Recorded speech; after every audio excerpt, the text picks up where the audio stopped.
दोस्तों, दिल्ली में एक परिवार 14 सालों से किराए के मकान में रह रहा था। उस परिवार में एक लड़की होती है जिसकी उम्र 18 साल की होती है। उसके माता पिता उसकी शादी तय कर दिए होते हैं, मगर वो लड़की आगे की पढ़ाई करना चाहते थे। उसको कुछ समझ में नहीं आ रहा था कि आखिर वो करे तो क्या करे। वो जिस मकान में 14 सालों से रह रही थी, उसी के मकान के मालिक के पास पहुंचती है और मकान के मालिक से मदद मांगती है कि ताकि वो उसके माता पिता को समझाएं कि अभी इसकी शादी ना करें। मकान का मालिक आता है और इसके माता पिता को समझाता है। माता पिता तो मान जाते हैं, लेकिन उसके बाद दोस्तों लड़की और भी बुरी तरीके से फंस जाती है। क्या कुछ होता है आगे की कहानी में? आखिर उस लड़की के साथ ऐसा क्या हो जाता है जिसकी वजह से उसका जीना दुश्वार हो चुका था? आइए जानते हैं पूरी कहानी इस वीडियो में। लेकिन वीडियो में आगे बढ़ने से पहले बस वही छोटी सी रिक्वेस्ट, वीडियो को लाइक कर दीजिए, चैनल को भी सब्सक्राइब कर दीजिए ताकि मेरा हौसला बढ़ता रहे। दोस्तों, ये सच्ची घटना है दिल्ली के बसंतपुर इलाके की। वहाँ पे एक रोशन अग्रवाल रहा करते थे। उनका 3 मंजिला मकान होता है और 6 कमरे होते हैं। एक कमरे में रोशन अग्रवाल और उनकी पत्नी रहा करते थे।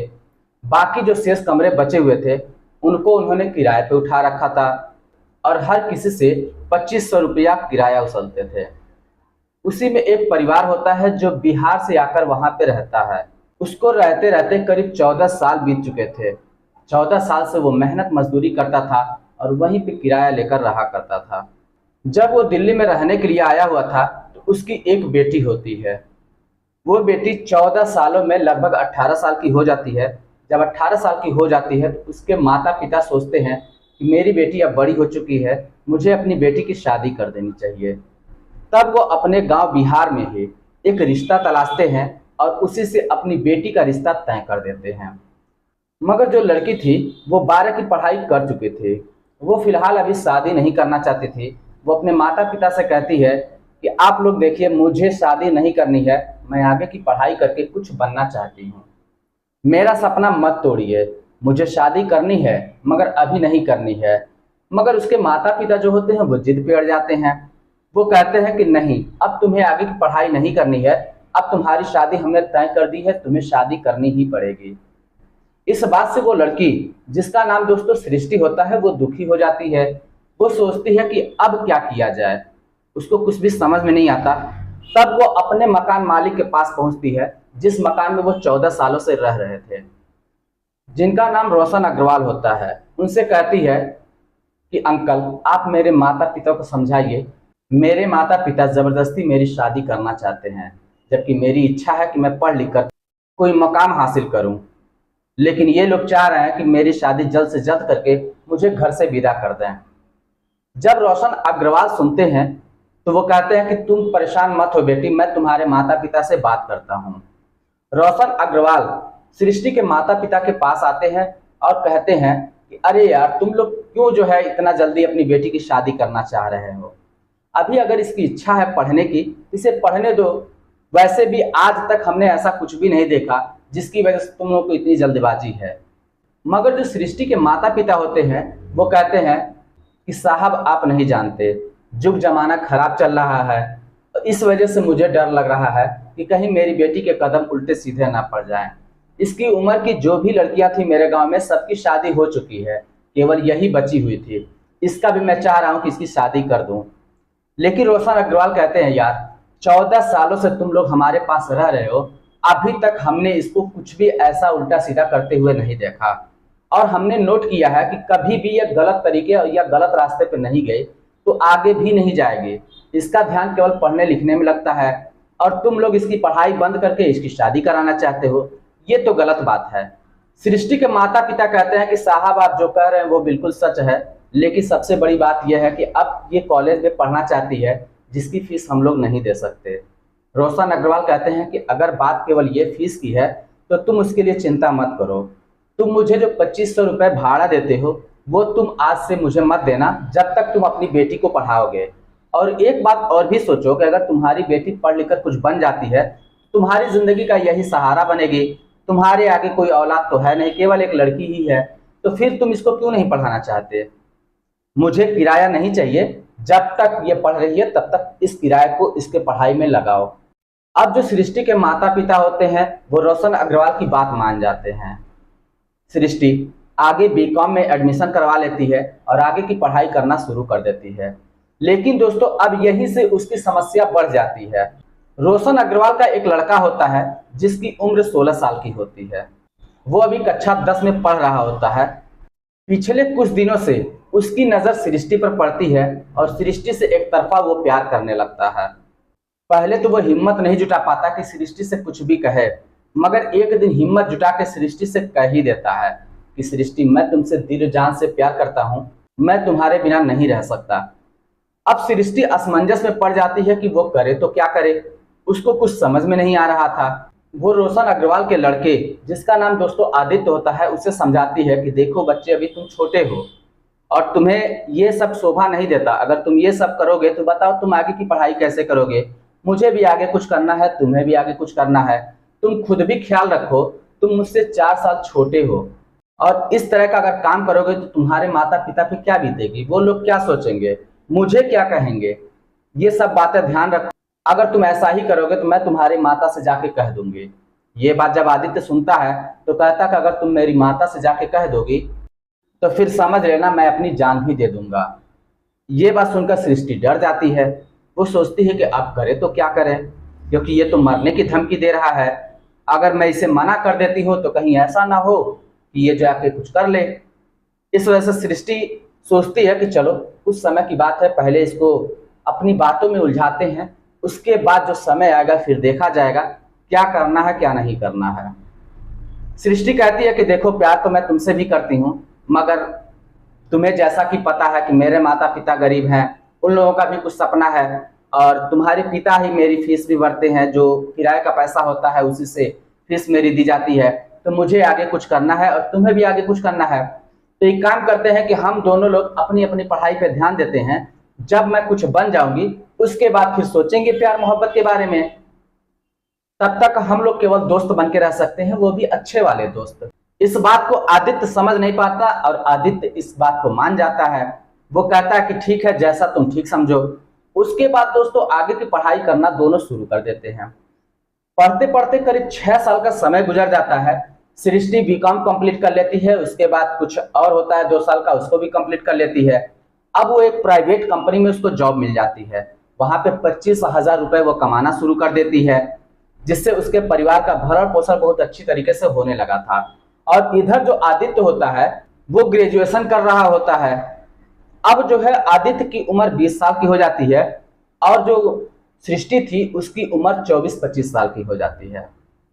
एक दिन आदित्य आता है, सृष्टि से कहता है कि सृष्टि, अब तो तुम नौकरी भी पा चुकी हो, पैसा भी कमा रही हो, अब किस बात की देरी है, अब लगता है हमें शादी कर लेनी चाहिए। मगर सृष्टि जब ये बात सुनती है तो वो आनाकानी करना शुरू कर देती है। आदित्य को समझते देर नहीं लगती। आदित्य समझ जाता है कि अब यह आनाकानी कर रही है, ये मुझसे शादी नहीं करना चाहती, बल्कि ये समय गुजार रही थी। तब आदित्य जो सृष्टि को था वो इमोशनल ब्लैकमेल करना शुरू कर देता है और कहता है कि देखो, अगर तुम ऐसा नहीं करोगे तो फिर मैं अपनी जान दे दूंगा।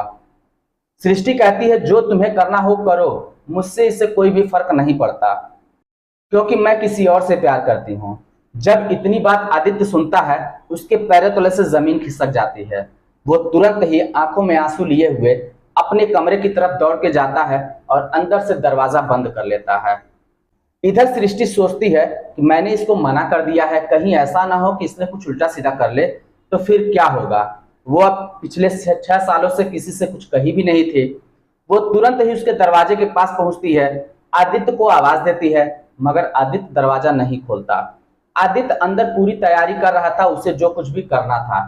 अब सृष्टि बार बार दरवाजे पे आवाज लगा रही थी, लेकिन आदित्य दरवाजा नहीं खोलता। तब सृष्टि जोर से दरवाजा भड़बड़ाना शुरू कर देती है। अब भड़बड़ाने की आवाज को जो आसपास में जितने भी किराएदार थे वो सभी लोग एकत्रित हो जाते हैं। वो कहते हैं कि बेटी क्या बात है, क्या बात है। तब सृष्टि उनको बताती है कि आदित्य मुझसे कुछ नाराज है और जाके वो कुछ कर ना ले, इसी वजह से वो दरवाजा, मैं बोल रही तो दरवाजा नहीं खोल रहा है। अब सभी लोग दरवाजा भड़बड़ाने लगते हैं, मगर फिर भी वो दरवाजा नहीं खोलता। तब पूरा जोर लगाकर उस दरवाजे को तोड़ा जाता है, तो अंदर का नजारा देखकर सबके पैरों तले से जमीन खिसक जाती है। आदित्य कुंडी से एक रस्से के सहारे अपने गले में फांसी का फंदा लगा चुका था। अभी तुरंत ही वो लगाया था, आनन फानन में उसे जाके उतारा जाता है। अभी आदित्य की सांसें चल रही थी, वो लगभग अभी पहचान रहा था, वो होश में था। इतने समय में जो आदित्य के माता पिता होते हैं वो भी आ जाते हैं, क्योंकि बगल में ही उनकी एक दुकान होती है, तो तुरंत ही वो घर पे पहुंच जाते हैं। और ये सारी घटना जब सृष्टि के माता पिता सुनते हैं तो वो लोग भी आ जाते हैं, मतलब पूरा मजमा इकट्ठा हो जाता है। उसके बाद दोस्तों बगल में एक चिट्ठी मिलती है जो आदित्य ने लिखी थी। उस चिट्ठी को लोग पढ़ते हैं तो उसमें वो बता रहा था कि मैं जो है, उसमें उसने लिख रखा था कि मैं सृष्टि से प्यार करता हूं और सृष्टि की वजह से मैं जान देने जा रहा हूं। मैं सृष्टि के बगैर नहीं रह सकता क्योंकि ये किसी और से प्यार करती है। अब जब ये बात आदित्य की माँ सुनती है तो वो आग बबूला हो जाती है। वो कहती है कि ये बताओ सृष्टि, हम लोगों ने 6 सालों से तुमसे किराया नहीं लिया और तुम लोगों को यहाँ पे रहने दिए, ये बताओ यही एहसान का बदला है? तुमने बहुत अच्छा सिला दिया है। ये बात सुनकर सृष्टि की आंखों में आंसू आ जाते हैं और वो रोते हुए सारी बात बताने लगती है, पिछले 6 सालों में जो कुछ भी हुआ था। जब ये सारी बातें सृष्टि के माता पिता सुनते हैं तो वो कहते हैं कि साहब इसीलिए हम लोग कह रहे थे कि कहीं इस तरह का उल्टा सीधा कदम उठ जाएगा तो फिर आगे क्या होगा। आज वही समय आ चुका है। और जब आदित्य की माँ इन सारी बातों को सुनती है तो आदित्य की माँ कहती है कि ये बताओ, जब तुम किसी और से ही प्यार करती थी तो फिर तुम आदित्य को झूठा दिलासा क्यों दे रही थी? इस पर सृष्टि कान पकड़ के कहती है कि आंटी जी, मैं किसी और से प्यार बिल्कुल भी नहीं करती और मैं इसको केवल अपने आप से दूर करना चाहती थी।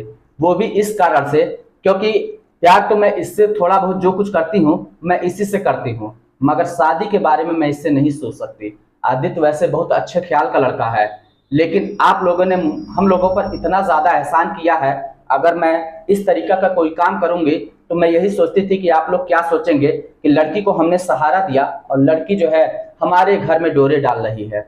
यही सोचकर मैंने आदित्य से कभी भी कोई भी बात नहीं कही और इसी वजह से मैंने मना किया। और इसे तो कोई भी अच्छी लड़की आपकी बराबरी की मिल जाएगी, हम लोग की कहाँ उतनी हैसियत है।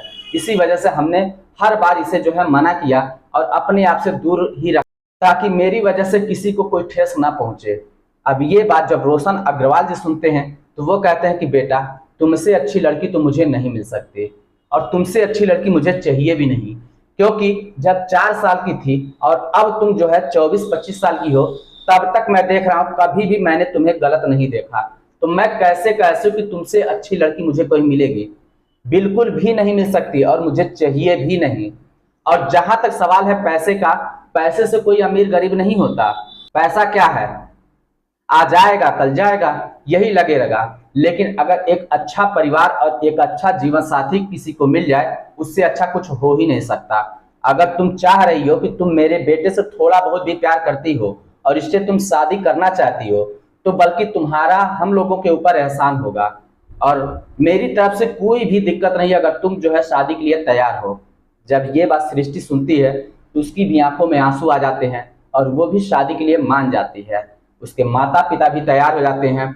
दोस्तों अब 2025 में इन दोनों की शादी की तैयारियां चल रही हैं और जल्द ही इन दोनों की शादी भी हो जाएगी और मैं उम्मीद करता हूं कि ये लोग आने वाली जिंदगी बहुत ही हंसी खुशी से व्यतीत करेंगे। तो दोस्तों ये रही कहानी। आपको कहानी कैसी लगी, आपकी जो भी राय हो आप हमें कमेंट बॉक्स में लिखकर जरूर बताइएगा।